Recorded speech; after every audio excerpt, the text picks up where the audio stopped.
सूरह लहब मक्की हैं। इस सूरत में 5 आयतें और 1 रुकू है। शुरू अल्लाह के नाम से जो सब पर मेहरबान है, बहुत मेहरबान है। तर्जुमा आयत नंबर 1, हाथ अबू लहब के बर्बाद हों, और वह खुद बर्बाद हो चुका है।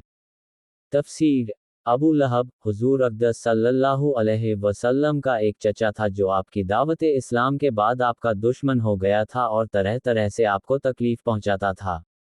जब आप सल्लल्लाहु अलैहि वसल्लम ने पहली बार अपने खानदान के लोगों को सफ़ा पहाड़ पर जमा फरमा कर उनको इस्लाम की दावत दी तो अबू लहब ने ये जुमला कहा था, यानी बर्बादी हो तुम्हारी। क्या इस काम के लिए तुमने हमें जमा किया था? इसके जवाब में ये सूरत नाजिल हुई और इसमें पहले तो अबू लहब को बद्दुआ दी गई है कि बर्बादी अल्लाह की पनाह नबी करीम सल्लल्लाहु अलैहि वसल्लम की नहीं है, बल्कि हाथ अबू लहब के बर्बाद हों।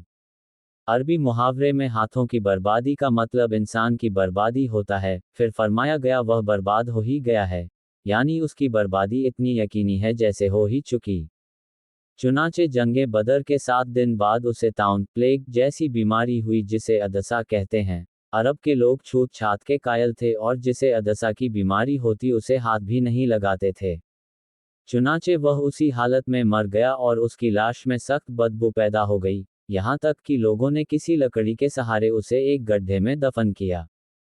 तफसीर रूहुल मानी।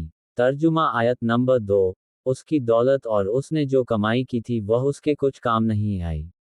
तर्जुमा आयत नंबर 3, वह भड़कते शोले वाली आग में दाखिल होगा।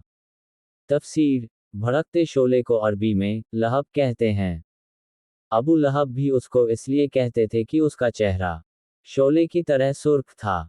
कुरान करीम ने यहाँ दोज़ख के शोलों के लिए यही लफ्ज़ इस्तेमाल करके ये लतीफ़ इशारा फरमाया है कि उसके नाम में भी शोले का मफ़हूम, मायने और मतलब दाखिल है। इसी मुनासबत से इस सूरत का नाम भी सूरह लहब है। तर्जुमा आयत नंबर 4, और उसकी बीवी भी लकड़ियाँ ढोती हुई।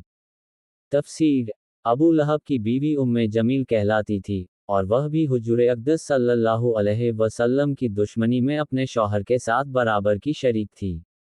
कुछ रिवायतों में है कि वह रात के वक्त आप सल्लल्लाहु अलैहि वसल्लम के रास्ते में कांटेदार लकड़ियां बिछा दिया करती थी और आपको तरह तरह से सताया करती थी। इसका मतलब कुछ मुफस्सिरीन ने तो ये बताया है कि वह अगरचे एक इज्जतदार घराने की औरत थी, लेकिन अपनी कंजूसी की वजह से ईंधन की लकड़ियां खुद ढूंढ कर लाया करती थी, और कुछ हजरात ने फरमाया है कि वह आप सल्लल्लाहु अलैहि वसल्लम के रास्ते में जो कांटेदार लकड़ियां बिछाती थी उसकी तरफ इशारा है।